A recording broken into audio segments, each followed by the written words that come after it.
The NIIT Limited Q2 FY22 earnings conference call. As a reminder, all participant lines will be in the listen-only mode, and there will be an opportunity for you to ask questions after the presentation concludes. Should you need assistance during the conference call, please signal an operator by pressing star, then 0 on your touchtone phone. Please note that this conference is being recorded. I now hand the conference over to Mr. Vijay Thadani, Managing Director and Vice Chairman of NIIT Limited. Thank you, and over to you, sir. Thank you, and thank you very much, everyone, for joining this call, which is in this busy result season for you to give your time for us. Really, I truly appreciate. I also want to wish you a belated happy Diwali. We are here to discuss the results of the second quarter of FY22. This is a quarter ending September, though there have been some events which have happened on the 1st October as well, which we will cover. But mostly we'll be discussing about the second quarter. I think it's been a very significant quarter from a number of points of view, because there is, of course, a steady growth in the corporate learning business, and a growth which is at a much higher level than the growth that we had experienced for the last so many years. Very healthy order intake and contract intake that we have, and very strong revenue visibility, and also a very strong margin, much better than what we had projected. And my colleagues here will take us through that. But it's also significant because for the last 18 months or so, one of the businesses has been under transformation, and I think we are now gone through that transformation exercise, and you can see the bump up which that revenue has, that business has experienced in this quarter, and that's another thing. So this is a quarter in which both businesses have done reasonably well, and that's what we will take you through. The event that I wanted to mention about, which has happened on 1st October, is that we added another member in our family, and that is a company by the name RPS Consulting, which we have acquired. And we welcome the RPS Consulting team into the family, as well as that business will give us some additional wings to plan our growth forward. We'll talk about all that and the environment that is in front of us. I have with me the whole leadership team, as well as the other members of the board. So I have Mr. Rajendra Singh Pawar, who is our chairman. I have P. Rajendran, who is a joint managing director. Sapnesh Lalla, who is the CEO and executive director, will be leading this discussion. And then in addition to that, I have Mr. Sanjay Mal, our CFO, Kapil Saurabh, our investor relations and M&A expert, as well as Mr. Prateek Chatterjee and the whole finance team. Mr. Prateek Chatterjee is in CorpCom, and the other members of the finance team will help us with other set of numbers. We'll, as usual, keep it into a short briefing, hopefully, Sapnesh, and then open it up for more detailed Q&A. So with that, I hand you over to Sapnesh, and we look forward to a very interactive discussion today. Thanks, Vijay, and thanks everyone for joining. Happy Diwali. I will try to take everyone through some prepared comments, and then we can open it up for questions. As Vijay pointed out, this has been a good quarter for us. The revenues stood at 3,142 million. They were up 44% YOY and 4% QOQ. Both the corporate business as well as the skills and careers business grew. I'll cover each of them as I make comments about the individual businesses. Please note that these numbers do not include the acquisition of RPS, which was done on the first day of October. And their numbers will start consolidating from Q3 onwards. Our EBITDA stood at 739 million. It was up 115% YOY. The EBITDA margin was at 24%, up 780 basis points versus the 16% last year. The sustained margins in Q2 predominantly driven by growth in the India business and improved run rate in CLG in spite of the impact of wage inflation and continuing investments in key capabilities.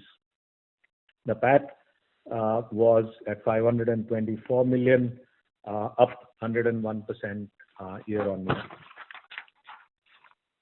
The EPS was at 3.9 rupees per share versus 1.8 last year. Talking a little bit about the corporate business, CLG achieved a growth of 40% year-on-year. This is, I think, industry-leading growth. CLG continues to set benchmarks in revenue growth and profitability across the training segment. It has also outperformed the forecast that we provided last quarter. A great quarter for the corporate business. In the second quarter, the revenue for the corporate business stood at 2,722 million, up 40% year-on-year, up 3% QOQ, and up 4% QOQ on a constant currency basis. The EBITDA was at 786 million. It was up 97% YOY. The EBITDA margin was at 29%, up 837 basis points.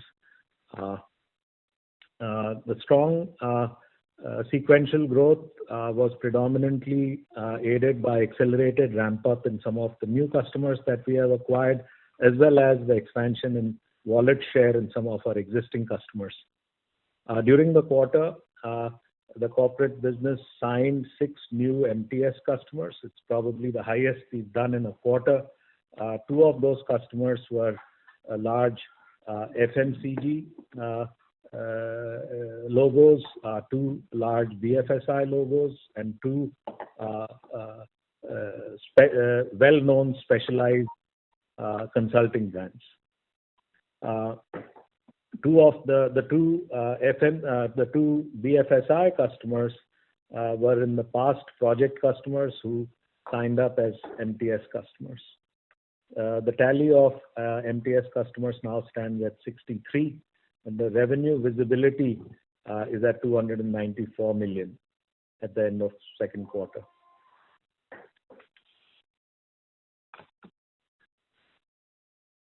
The margins improved owing to better product mix, some improvements in productivity, as well as continuing work from home environment and lower than expected expenses on travel and facilities.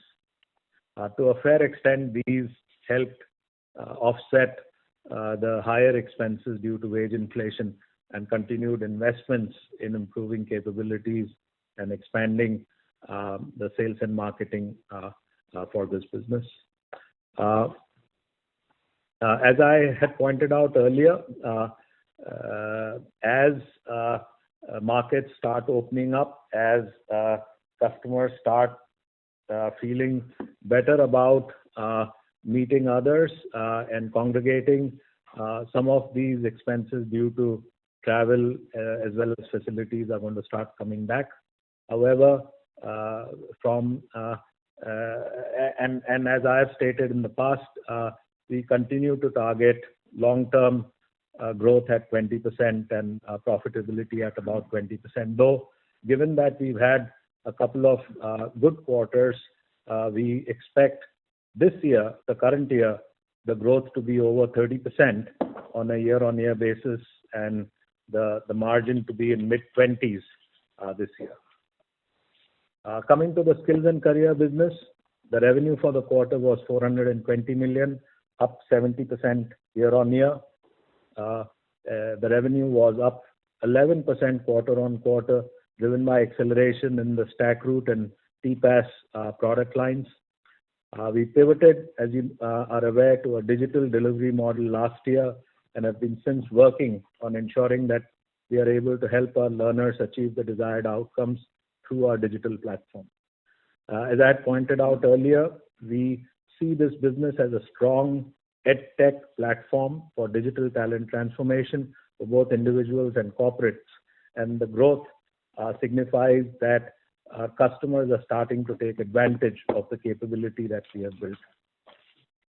As I shared on the previous call, we have accelerated investments in the business, in the SNC business, which we expect will further lift our revenue run rate in the second part of the year. The results would be visible starting Q3 and would continue to accelerate in the future quarters. As I said earlier, from Q3 on, we will start consolidating the results of RPS, and we expect RPS to be EPS accretive from Q3 onwards. The RPS business has a run rate of about 26 to 28 crores per quarter and is growing with margins in high teens. The RPS business, as mentioned earlier, provides training in emerging digital technologies to working professionals, a segment which is seeing strong demand due to digital transformation across many businesses in India. We see a multi-year cycle for growth in demand for digital talent, as you could see, not only across the global system integrators who are really enabling this transformation, but also across the global capability centers set up in India, as well as most Indian enterprises. So we expect the addition of RPS to be deeply synergistic with what we are doing.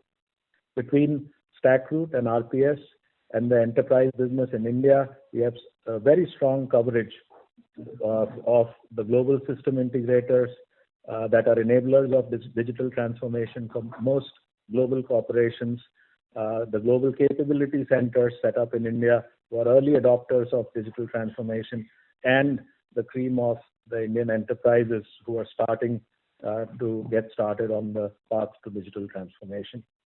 I think we now have a range of training programs on digital capabilities ranging from full stack development to data sciences to game development to cyber security, cloud, 5G, and so on and so forth. Overall, I think NIIT has achieved significant transformation over the last 6 quarters across both its businesses, digital transformation being primary. CLG now is a top 5 global player in managed training services with industry-leading growth, margins, and return profile. The target market provides multi-year growth opportunity due to the large spend and low penetration that learning outsourcing businesses have at this time. Skills and career business is transitioning into an EdTech business engaged in servicing the rising demand for digital skills, both for individuals as well as corporates. We believe that from an overall perspective, the company has the necessary ingredients for value creation. It has a differentiated delivery pedagogy for deep skilling with proven outcomes, a strong brand, an innovative business model, and a strong balance sheet to help accomplish all of these through strategic investments. We continue to believe that more companies will adopt outsourcing post-pandemic, and the demand for talent trained in digital skills will continue to grow globally. From a balance sheet perspective, our balance sheet metrics continue to be strong and improve. The net cash position improved quarter on quarter by about 118 million INR to 11,837 million. From a gross cash perspective, the gross cash was 11,930 million. The debt was down to 93 million. The DSO days was 57 days as of September 30th, as compared to 52 days last quarter. The growth in the India business, predominantly the billing that we had towards the end of the quarter, contributed to the additional DSO days.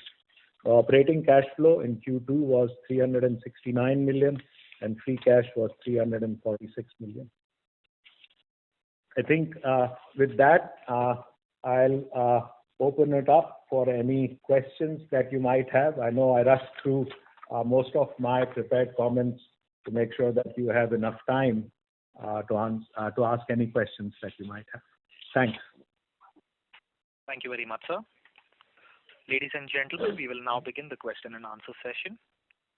Anyone who wishes to ask a question may please press star, then one on their touchtone telephone.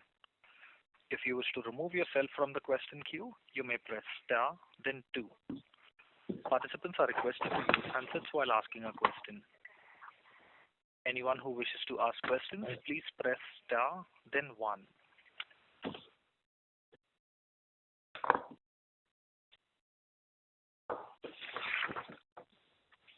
The first question is from the line of Vimal Gohil from Union Asset Management. Please go ahead. Yeah, thank you for the opportunity, sir, and many congratulations on excellent set of numbers. Sir, my first, I just one clarification. My line was not clear on the outlook for the CLG business. If I've heard you right, you expect the revenue growth for FY22 to be 30% plus, and the margins to be somewhere in mid-20s, right? That is correct. Okay. And I think you also, again, please correct me if I'm wrong, you also gave out the long-term view that, this business could grow at about 20%, and and I wasn't sure of the margins that you, if at all you highlighted them for the CLG business. Approximately 20%. That's the That long-term has been growth. our stated long-term direction of 2020. That is our stated long-term direction, so we are not changing that right now. Okay, so you want to grow at 20% at 20% margin. Fair enough. And just on the skills and careers business, sir, if you could just highlight, I mean, you've made massive investments in this business. You are going to make some more going forward. Just to understand, while you make these investments in people, etc., any idea on the industry, overall industry opportunity? How large is this industry? And in terms of that industry, size of the industry, where are we currently? Are we taking market share? How are we taking market share? If you could just highlight that. Thanks. I think that's a good question. I think the size of the industry is massive. If you just look at the folks working in the IT sector, that's greater than 4 million. About more than a third of those work in global capability centers. Several, a fairly high percentage work at GSIs, and as I mentioned, both are significant customers of NIIT. If you look at banks, almost an equivalent number work in banks, in financial services companies, insurance companies. So if you were to look at the market that NIIT is addressing in India, very significant market opportunity. The acceleration in digital transformation, a very large percentage of the people who are working in these jobs need to get transformed or upskilled or reskilled. So I think that represents a significant opportunity. Given the ongoing war for talent, as India starts to invest in growth, as Indian enterprises are starting to come out of COVID-related lockdowns and are able to see the growth opportunity, there is very significant hiring that's going on, both in the IT sector, as you may have noticed, as well as in the BFSI sector. So both for our early careers business as well as the working professionals business, it's a great opportunity ahead of us. In terms of how are we and how we set aside from our competitors, I think the core differentiator NIIT has vis-a-vis competition is our pedagogy, our digital platform, and our ability to create real outcomes when a person goes through our training. And that's the reason why many brands trust NIIT for training some of their key professionals, some of their key new hires, as well as hiring from folks who graduate out of NIIT programs. So that's really our key differentiator, and that's where most of the investments have been. In terms of your comment about massive investments, I don't know where you read that, but our cash pile has only grown over the last couple of quarters. So while we made some investments, I guess the term massive might be overstated. And just one more line. I think you also said what is the brand salience of NIIT. So just wanted to talk about the fact that it's perhaps the oldest company in the IT training business, and we are credited with having trained about 1/3 of the nation's workforce, and have been a market leader ever since the time that we started. In recent times, one of the businesses, the skills and careers part of the business, did go through a transformation process because we switched from brick and mortar to digital or a hybrid model. And I think that is the transformation which Sapnesh was referring to, and even I alluded to a bit earlier. But otherwise, it has a very, very strong brand appeal and very strong trust and recognition when it comes in dealing with customers. Right. So, sir, a two-part question related to skills and careers. Given the fact that most of the business that you're doing in skills and careers is in India, does that would that entail a higher working capital requirement? And the second part to it is, we've grown extremely well this quarter on a YY basis, albeit that is on a lower base. But at what revenue levels are we looking to sort of break even in this, and any sort of margin guidance that you would want to give for this particular business as well? That is on skills and careers. And then I have one last question on PLG after you complete that. Okay. So we expect to continue to grow on a quarter-on-quarter basis in general terms from an SNC perspective. We expect that we will close this year with growth which is upwards of 40% for the year compared to previous year. So that's a growth projection. And then, the addition of RPS will add another 26 to 28 crores in terms of revenue per quarter. So the RPS acquisition will be a part of the skills and careers group, is it? And not the CLG? That's correct. They transact most of their business in India. Okay, so it will be a part of skills and careers. It is going to stay as an independent business. It's going to stay as an independent business, but we will report it as a line item under the skills and careers. Okay, got it. Fair enough. And that itself should probably improve the margin profile of that particular segment, right? Because mathematically, if you're looking at an EBITDA positive company joining that line item, that should improve the EBITDA margin for the skills and careers group, right? Indeed. Oh, yeah, indeed. It's a creative. Yeah. Right. And last question on the CLG itself. You spoke about outsourcing penetration level. We are hardly at 2% odd, if I'm not, and correct me if I'm wrong on that. Where do you see this going in the longer run? Where do you see its potential? I mean, in FY18, I had read somewhere that it was about 1.6%. It has come to 2 now, and so where do you see this outsourcing spending as a percentage of total learning and development spend going in the longer run? So I'm curious where you got the 2%, but I think from what I know of the numbers, about 20% to 25% of the global 1,000 corporations have outsourced their learning in any significant manner. So while 98% shows significant headroom, so does 75 to 80%. But I think the right number would be 75 to 80% headroom. And then even the ones who have outsourced have a fair bit of room to outsource. So from a headroom perspective, very significant headroom available. Fair enough. Thank you so much, and all the very best. Thank you. Thank you. The next question is from the line of Samarth Singh from TPF Capital. Please go ahead. Thank you for the opportunity. In terms of RPS, I think someone mentioned that it's EBITDA positive. Have we given the EBITDA margin of the business pre-acquisition? It's in the we expect on a continuing basis to be high teens. High teens, okay.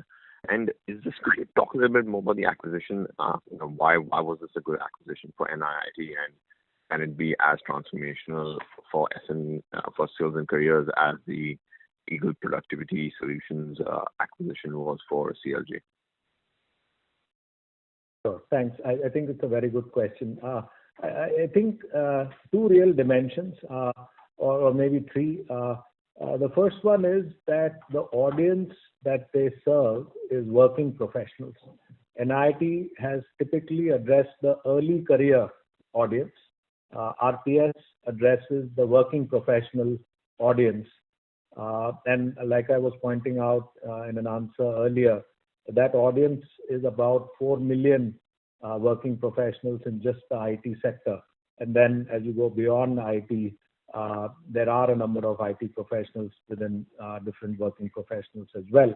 So a very significant audience that NIIT was not covering in the past, we will be able to cover with this acquisition. Second, very strong market penetration amongst the global capability centers. So these are organizations of the type of Bank of America, Wells Fargo, organizations which are global in nature but have set up significant sized global capability centers in India. And that's a key market segment where NIIT has some penetration, but along with RPS, it enables us to get significant penetration in that market segment. And that's a market segment that has among the highest levels of spends on training across the Indian enterprises. So that's the second reason why we think it made sense. The third reason is RPS comes with partnerships with significant technology originators. So organizations like Microsoft, organizations like Red Hat, organizations like AWS, Google are partners with RPS, and we expect that strengthening NIIT partnerships with these global technology originators would do NIIT good. So a number of positives in that acquisition. Okay, and any synergies between our current S&C business and RPS to help our, the current business turn EBITDA positive? Yeah, very complementary.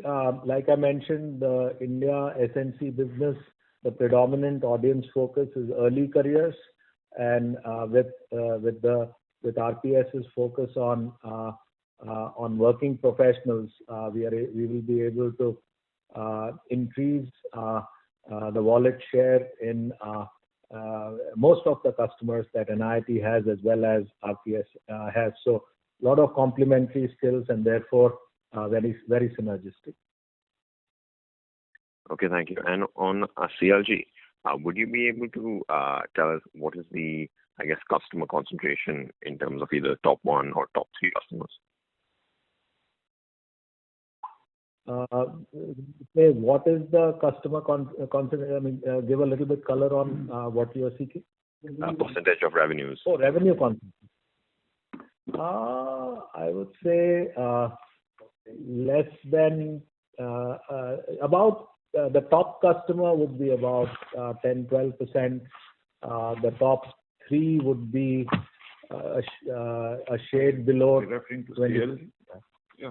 Yeah, about the top 10 are in the 60% range. The top 15 would be about 67% range. The top 20 would be in the 75-76% range. Very helpful. I would also want to add that, from a segmentation perspective, our customers tend to be in a reasonably diverse set of segments, all the way from technology, telecom to BFSI to energy and natural resources, life sciences, and so on and so forth, FMCG, and so on. Right. We constantly diverse set of. we constantly we've been highlighting a very heated Canadian real estate market, and as something that should temper down over a period of time. My question is, if I look at my first question is, are we only involved in as far as RECO is concerned in new broker training, or are we also do we derive revenues also from continued training for these brokers? So we focus on the new sales agent as well as the broker segment. So those are the two segments that we focus on. We offer continuing education as support to the alumni, as well as all existing registrants or sales agents and brokers. Okay. So from the RECO data available, it seems like the number of new sales agents has been fluctuating between 9,000 to 11,000 a year. So why, and that's since 2017. So why is it that we keep highlighting that this is excessive number of or rather heated market in terms of number of agents that we are training in a year? I think the part about a heated market is more to do with seasonality and to some extent to do with the increase we saw due to COVID, as well as the fact that we made it convenient for a number of folks to take that program because of the digital transformation of that program.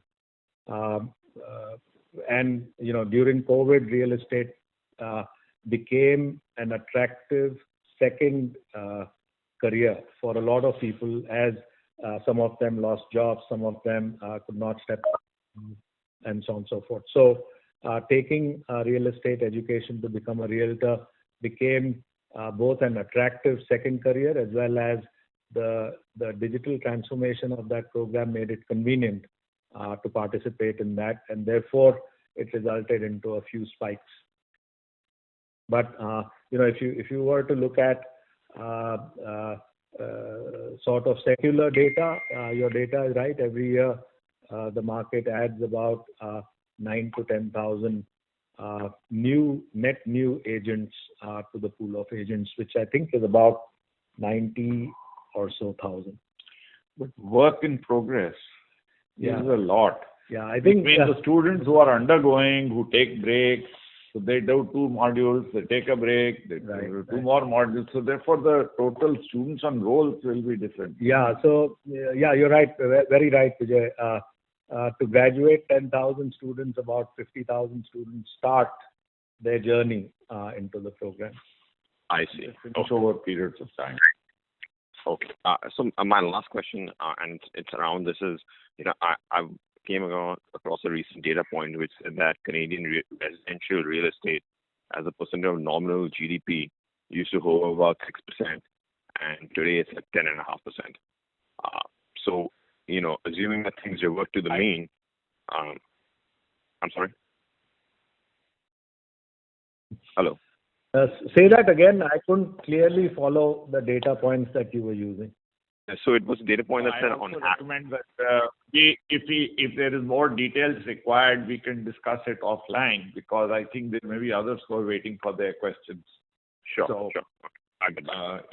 if you don't mind, or we can come back if after, in the end, again, normally there is time when people have run out of questions. So Sure. we'd be happy to answer all questions. We don't like to leave any unanswered, but I just thought, No, fair enough. Fair enough. Thank you. some of the people. Thank you. The next question is from the line of Sangeeta Purushottam from Cogito. Please go ahead. Yeah, hi. Good afternoon, and congratulations for a great set of numbers. I actually wanted a little more color on the transformation which is happening in the skills and careers business. Basically, since you're moving more digital versus physical, what would be the current breakup of revenue that you're getting through the digital medium versus physical? Also, are you transitioning more towards corporates? And if that's the case, could you also give me a sense of how much revenue comes from sort of corporate clients or corporate requests for training versus individuals walking in and paying for the training programs? And my last question is that what are the long-term margins that you are aiming towards in this business, and how long would it take us first to get EBITDA positive and then move towards those margins? I think you had a mouthful of questions, but I'll try to remember every one that you asked. But if I do miss out any, do remind me. I think your first question was, what percentage of our business is physical versus digital? 100% of our India business is digital at this time. Right. Whether it's going to be the same 1 year down the road, it's hard to tell. But at this time, 100% of that business is digital. I think your second question was around what might be the split between the business that is transacted on behalf of corporations versus on behalf of individuals. The split right now is, I would say, about 1/3, 2/3 in favor of corporations, more specifically because of the acquisition of RPS. When you look ahead, it will be about 1/3 individual and 2/3 corporate. But given the investments and the brand that we have, we expect to gain some parity between these two as we look ahead. And now I'm missing a couple of the last questions that you answered. Sorry. Yeah, my last question was that. Yeah, my last question was on the margin profile. By when do you think that the skills and careers business will actually break even, and what are the long-term margins that you're targeting in this business? And by what time? On the skills and career business should start seeing some level of profitability in the coming quarter, and then we will hover, go up and down a little bit, maybe a couple of quarters. But as we look ahead, the next few quarters, we should start seeing profitability. So I think from a break-even perspective, we are pretty close to break-even from a skills and career business perspective. In terms of long-term margins, we should, we are aiming to hit a 20% margin business as we start hitting steady state. Right. Okay. And if I can throw in one more question, does the digitization of this business open up overseas opportunities for you? And at what stage, if at all, are you going to look at those? See, overseas opportunities are not closed for our business. We operate in more than 30 countries today through our corporate business. And our corporate business has the ability to bring all the capabilities of our SNC business to our corporate customers, and we routinely do that. So in terms of new opportunities, there will be some, because with RPS we are bringing in new capabilities which we will start leveraging overseas. But as is, we across NIIT we leverage all capabilities that we have so that we can benefit our customers globally. Great. Thank you very much. Thank you. The next question is from the line of Shraddha from AMSEC. Please go ahead. Yeah, hi. Congratulations to the management team on a great quarter. Most of my questions have been answered. Just a few questions, Sapnesh. What is the proportion of StackRoute in our SNC business currently? See, we don't go into individual line items, but I would say that it is upwards of about 64-65%. StackRoute and TPaaS. Yeah, StackRoute and TPaaS together are about 65% of our SNC business. No, why I'm asking this is because I thought probably there's some commonality between what RPS offers and what we already do under StackRoute. So from a complementary portfolio perspective. They are complementary. So the commonality is that they both address IT professionals. But like I pointed out earlier, the StackRoute business focuses predominantly on early career segment, and the RPS business focuses predominantly on the working professionals. Right. And secondly, you did indicate that you're looking at long-term 20% margin in SNC. So do we expect to hit this kind of a margin, say, towards the latter half of 23, or is it a 24 kind of a phenomena that we are looking at 20% kind of a margin? 24. Right. And secondly, on the CLG business, how should we look at the RECO deal? I guess that you had kind of hit the peak in 4Q or probably 1Q. So from the current base, which has already seen some moderation, do we expect a further moderation in volumes from RECO in the next coming quarters? We don't get into talking about details of individual customers, but I think RECO and the real estate business in Canada continue to be a great customer. And as one of the other callers mentioned, that the real estate market adds about 10,000 agents every year. Now, like I pointed out earlier, there could COVID accelerated some of that. Things might normalize, but as we move forward, so I would say it's a good customer, it's a healthy customer, and we continue to do well in it. No, sir, the reason I'm asking the Sapnesh is because I assume RECO is a very high margin business for us. So if we see some significant compression in volumes from RECO, then it might impact the overall margin structure of our CLG business quite considerably. From that perspective, I just wanted to check, is it in the base already, or are we looking at further cool off in RECO deal volumes? From a long-term perspective, we do not see major compression.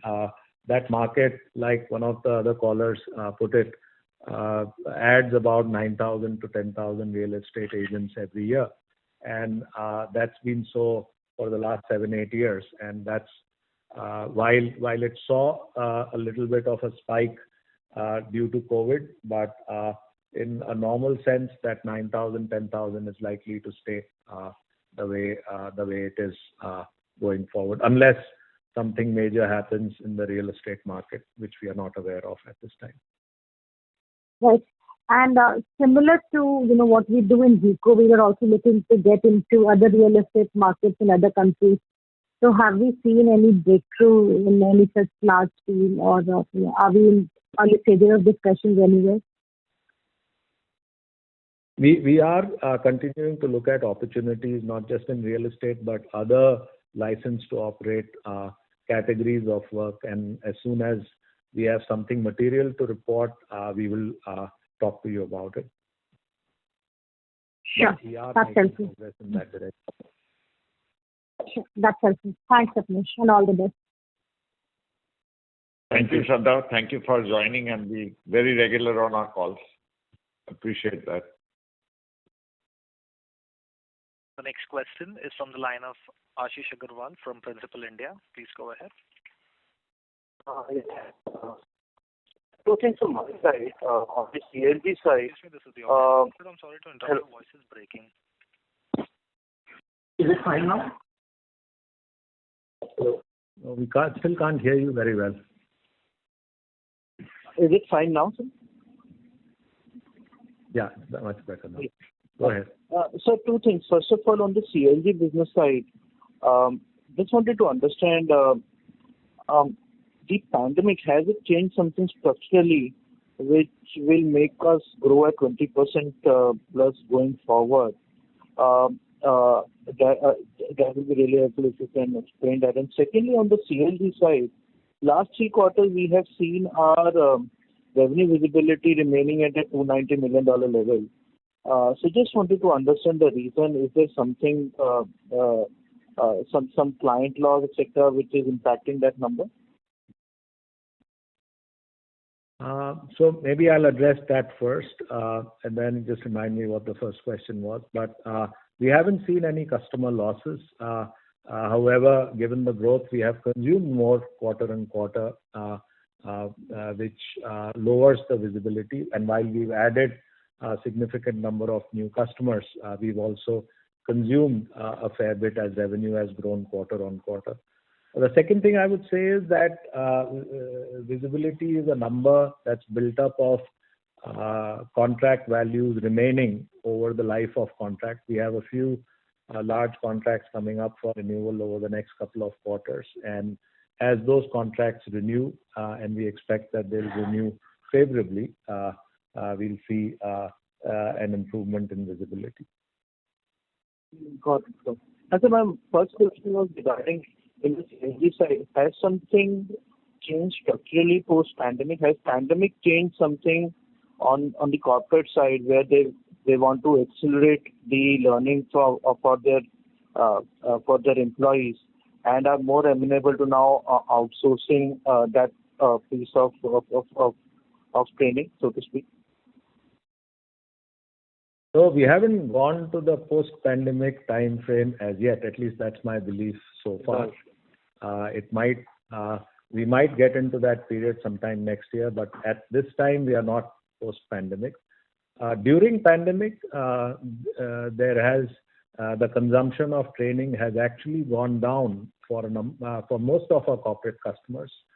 The growth that we have seen from a CLG perspective has been predominantly based on the investments that we have made, or the disproportionate investments we've made in sales and marketing over the last few years in terms of customer acquisition, as well as the result of some of the good work that NIIT has done, which has resulted into wallet share expansions with our customers.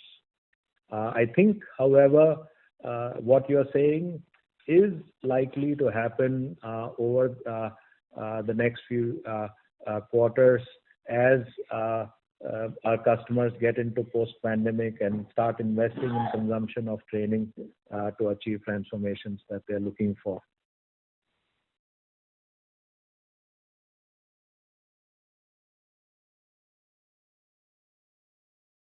I'm not sure. Yeah, thanks, sir. Still there. Yeah, thanks, sir. Thank you. Thank you. Participants, to ask a question, please press star, then 1. The next question is from the line of Ronak Vora from OHM Advisors. Please go ahead. Hello, sir. Congratulations on a good set of numbers. Sir, I had 2 questions, mainly on the CLG end. The first question is basically in terms of demand that we are witnessing and the revenue ramp up that is currently happening in the CLG business. Is it all based on increased revenues from existing customers, that is more mining from them, or is it the new deals that are ramping up for us? I think it's a combination of the two. Like I pointed out earlier, The work that we've been doing with our existing customers in terms of consumption of training, that part has not grown, though I would want to report that the negative slide that was there because of COVID has stabilized, but we haven't seen growth in consumption as yet. The growth that we are seeing in revenues is predominantly due to improved wallet share that we have at each customer, as well as the acceleration of the new contracts that we've won over the last few quarters.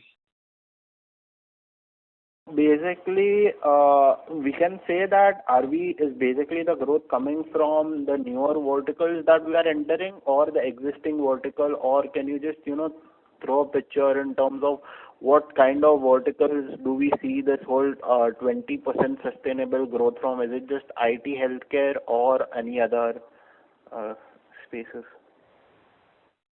No, I think for us, we expect growth to come from a diverse set of verticals, though a fairly significant part of our business comes from the technology and telecom vertical, though that significant percent is just south of 30%. So our portfolio is fairly diverse, and we expect growth to come across different verticals. Okay. And lastly, the revenue visibility has been fairly constant in the CLG business at around 280, 219 million. So are we seeing any lags in closing all these large deals, or how is it, if you could say, or what kind of revenue visibility do you see going ahead? I think, like I was explaining to the previous caller, while we have added a significant number of new customers, we are also given quarter-on-quarter growth, consuming a fair part of what we are adding into the bucket. We also, as I explained earlier, for us, visibility is the balance of contract value left over the period of contract. A couple of our significant contracts are up for renewal in the next couple of quarters, and as they renew, we will see a jump in visibility. Can you, just as in a clarification point of view, our revenue visibility should be equal to new contracts, less contracts which are work in progress or, under execution? That is how... Yes, over the period of time. Over the contract duration. Yeah, and it reduces if it's a 5-year contract and 3 years are over, then only next 2 years visibility will be there. Okay, so under execution of a contract for a year, if complete, it is deducted from a revenue visibility, right? Yes, that is correct. Every quarter. So what gets deducted is the revenue. Why we don't call it order intake? Because these are not firm orders. These are based on past trends of what they have spent. Remember, it's an outsourcing business. It's not a projects business. Yes, I totally understand what you're trying to say. Thank you. Thank you. The next question is from the line of Samarth Singh from TPF Capital. Please go ahead. Yeah, thank you for the follow-up. I think a previous participant also touched on possible margin compression due to reduction in growth in terms of the RECO deal. So the point I was making was that if you look at the average value of Canadian real estate investment as a percent of nominal GDP historically has been about 6%. And since 2017, it has been rocketing up and today is at 10.5%. So in case it reverts back to mean,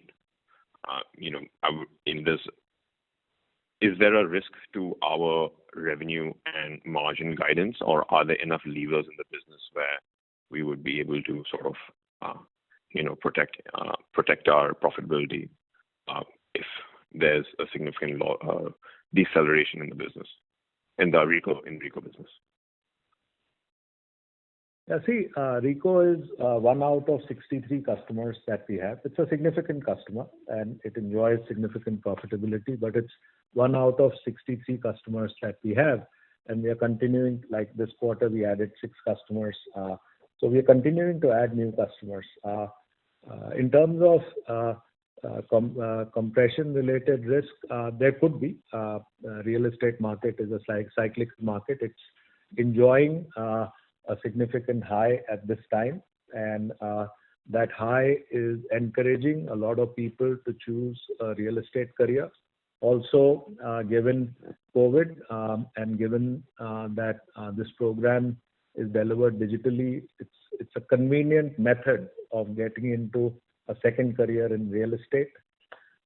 Interestingly enough, the interest in real estate, while from a headline perspective, might appear that as prices go up, so should the interest in real estate. But even when prices are not high, it's not like people are not buying and selling houses. It's just that when prices are high, they're paying more money. But the buying and selling of homes continues to happen, and that's why I think you were saying earlier, every year 9 to 10,000 real estate agents become certified. So Right. I think while there is interest,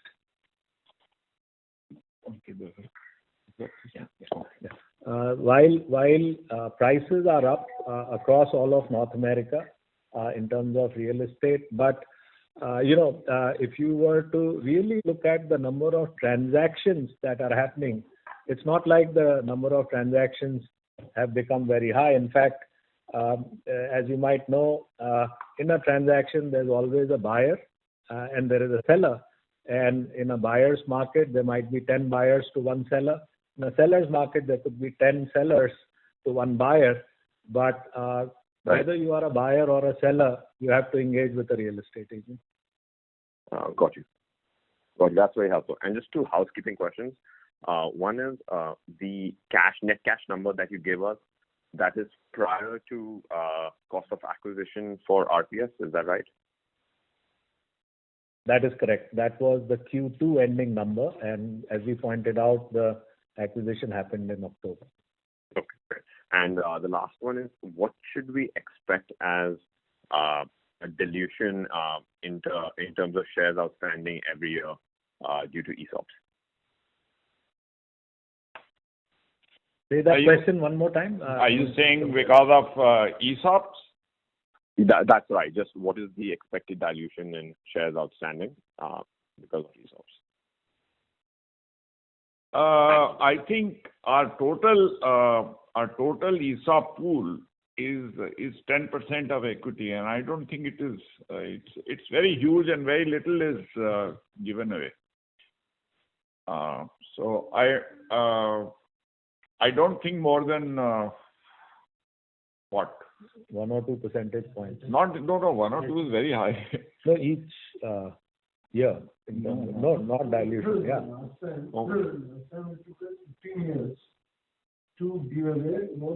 No, but he's saying as people exercise. I think more people might have exercised in recent times because of the spike.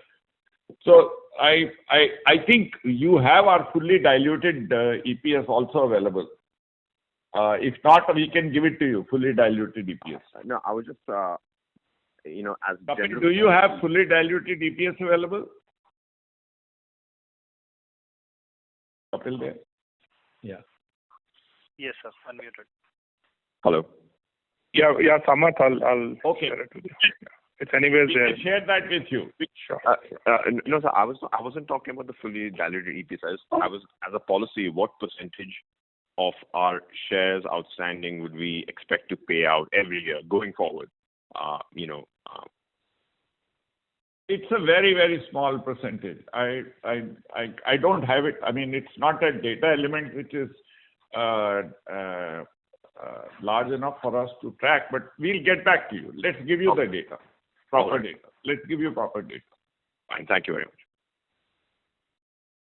Thank you.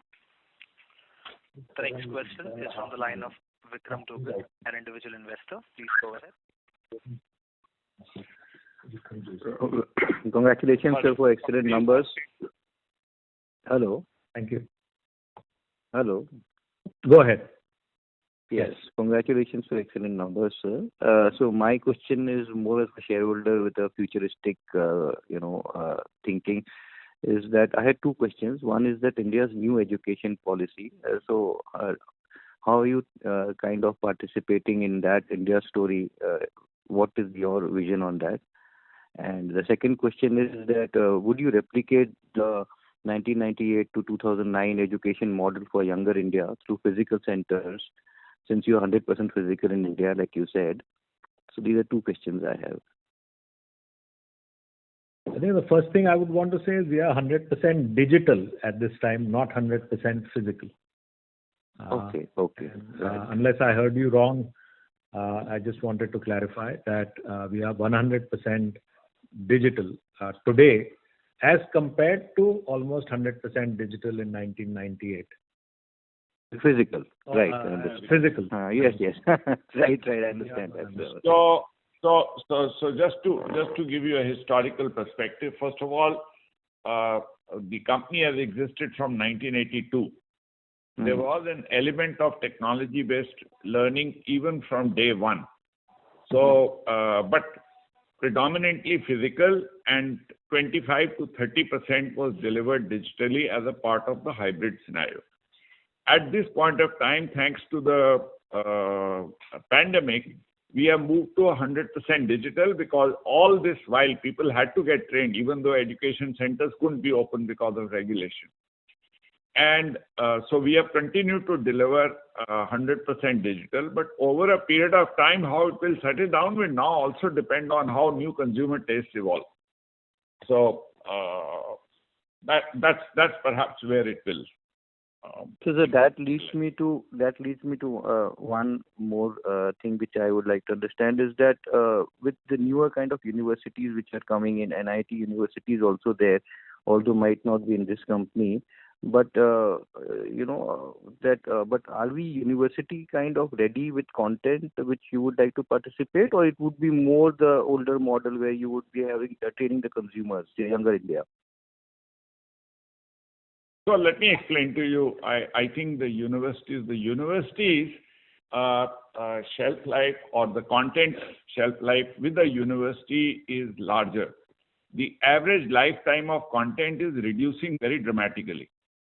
So what happens is that every university, anywhere in the world, needs top-up professional skills training, which is deep skills in the area that the university would educate them on. So just a fundamental difference between education and training is education is more broad-based but not as deep.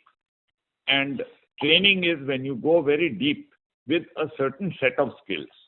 So this is a supplemental area to formal education. What new education policy will do is provide a lot of flexibility and multidisciplinarity, and would create spaces for this deep skills training also to become a part of the formal curriculum. And there, I think universities would also benefit from NIT's intervention and NIT's contribution. Right, sir. So that answers my questions, because I was just particularly looking at the digital, just going digital. We have a lot of competition also coming in, the newer unicorns, as they say. But NIT has been around for a long time. So I was just wondering if a physical edge would probably, a hybrid model would probably kind of, tutor-led learning could have helped us. But that's very, very premature. I mean, it's just a comment. So thank you for taking the question, sir. Thank you. Thank you for your comments, too. Thank you. Thank you. Ladies and gentlemen, we would request participants to please limit your questions to one per participant. The next question is from the line of Rahul Jain. I think we should go on. There are a few more questions, so we'll extend it by 10 minutes more. Sure. We take the next question from the line of Rahul Jain from Dolat Capital. Please go ahead. Yeah, hi. Congratulations. Just one question. Cannot hear you very well properly. Is it any better now? Yeah. Yeah. I said congratulations. And my question specific is to, in terms of understanding the broad prospect of the CLG business. I'm sure you might have said something earlier which I might have missed. But what I essentially want to understand, and I understand your constraints given the kind of a major shift this business has seen in last couple of quarters. So it is difficult to capture it very precisely. But the kind of a new client addition that we are seeing, the kind of untapped opportunity we have from client budget, which can, may see some pent up at some point of time. What kind of 2 to 3 or 5 year kind of a goal we should have in this business from a growth perspective, and also our margin view have been, very conservative, but we kept on delivering better than what we did say in the past. So how one should see it from both short-term and long-term perspective in CLG? I think from a long-term perspective, like we pointed out earlier, we should look at the corporate business as a 20-20 business, 20% growth, 20% margin. From a short-term perspective, the corporate business should see for the year a 30% plus growth and the margin in mid-20s for this fiscal year. Yeah, of course. You have said about this earlier. I was more trying to understand. So it's not what I'm looking for is the guidance for FY 23 or 22. But you think, as I said, but some of the benefit is, one is that you may have more demand from the same customers. And we are seeing a significant jump in the total customers that we are servicing. So if we, let's say, from a 3-year perspective, can we aim for a much higher growth and much better margin than 2020 that we are kind of indicating? That is our goal, but what I pointed out is what we are able to see at this time. Right. So essentially you can do it, but from a more steady state basis, this is the 2020 is a more ideal way to do it. That is correct. From a long term. Thank you, and once again, congratulations. Thank you very kindly. Thank you. The next question is from the line of Vimal Gohil from Union Asset Management. Go ahead. Yes, sir. Thank you for the opportunity. I hope I'm audible. Yes, loud and clear. Thank you. So just wanted to check on when we are sort of looking to grow our SNC business, skills and careers business rapidly. Does that have any implications, and that too with profitability? So does that have any implications on our working capital by any chance? Should we assume sort of a slightly higher requirement of working capital because we are looking to sort of grow that business rapidly? So will that growth come at any small cost in working capital is what I'm trying to understand. Not very material, but maybe marginal, but not very material. And that would be because a large because again it's a B2B sort of a business. Maybe that's why, right? No, it's not because it is B2B, Balance. because it is a balanced business where retail customers pay in advance. So in fact, in this business, we have seen in the past a negative working capital. So it will definitely not put us. No, it will definitely not put a strain on working capital. If at all, when it used to, at that time it was asset heavy because there were licenses and computers and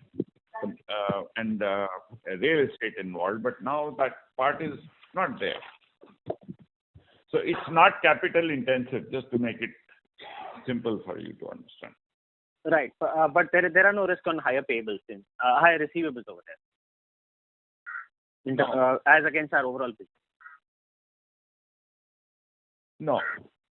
Oh. I would say very comparable. If at all, it is plus minus 1 or 2 days here or there. Fair enough. Got it. Thank you so much, sir. That's all. Thank you. Thank you. The next question is from the line of Ronak Vora from OHM Advisors. Please go ahead. Hi, sir.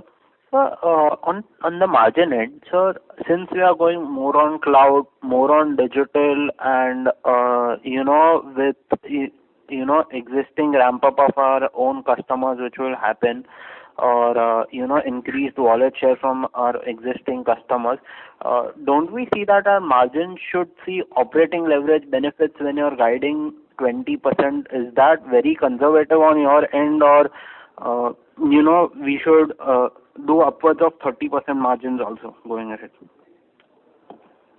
Yeah, I think I've mentioned this in the past that one of the reasons why we've been able to grow in spite of the fact that many training companies actually did not grow was because of the timely investments we made in sales and marketing as well as capability creation. And those investments are continuing. So while with growth, we should get higher leverage, but we are continuing to reinvest so that the growth can perpetuate.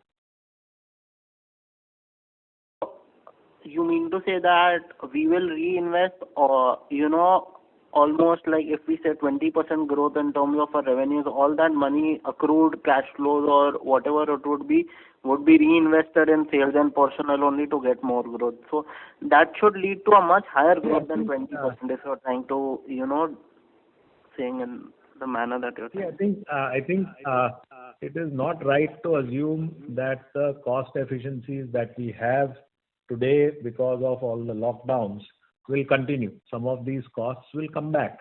So just from a business as usual perspective, it would not be right to expect 30% margins going forward, because travel will start, use of facilities will start, and a number of these customers will expect to meet with us face to face or get trained face to face. So while at this point in time we have significant efficiencies in the business from a cost perspective, some of them would not be sustainable.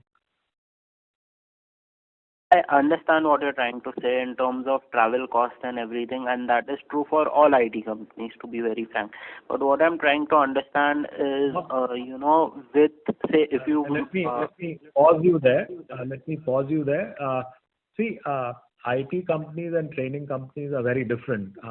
If you've been to a training program, you'll notice that the training program goes on for 3 days or 5 days, whereas an IT engagement goes on for many months. So it is a very different business. But I didn't mean to interrupt your question, but I did want to point out that the training business and the IT businesses are two different businesses. Okay. Okay, sir. Thank you. Go ahead with the question. Okay.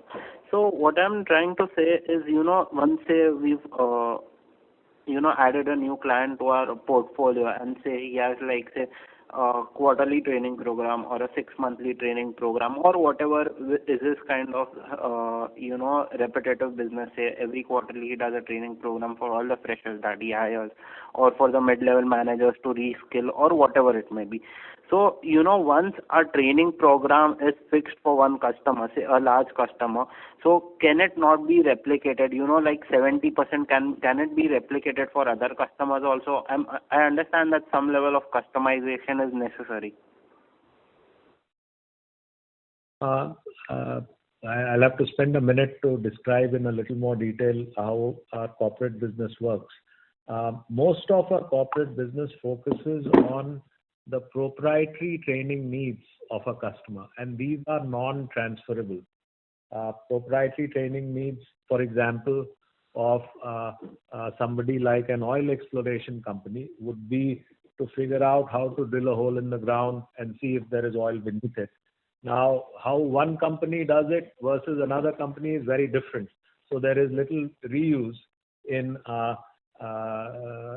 that, which is unlike what a catalog training provider like a Skillsoft would do, where they would invest in creating, let's say, a course in or a Coursera who would invest in creating a course on Excel, and then 1 million people will use that course. That's not our business model in the corporate group. Say, suppose the same oil exploration company example, if we have, just added a new oil exploration company, and in the first year we've developed courses for them for the mid-level freshers and all level of hierarchy, for learning and corporate training. Suppose for the mid-level, the lower level guys or the freshers, you introduced a course how to drill an oil well or how to, do the analytics of data. So can it not be replicated for the same oil company, n number of times for n number of training programs that they do throughout the year?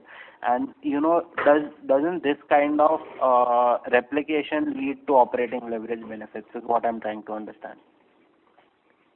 For that customer, it does, but there are only so many oil and gas companies who actually have drilling operations in the world.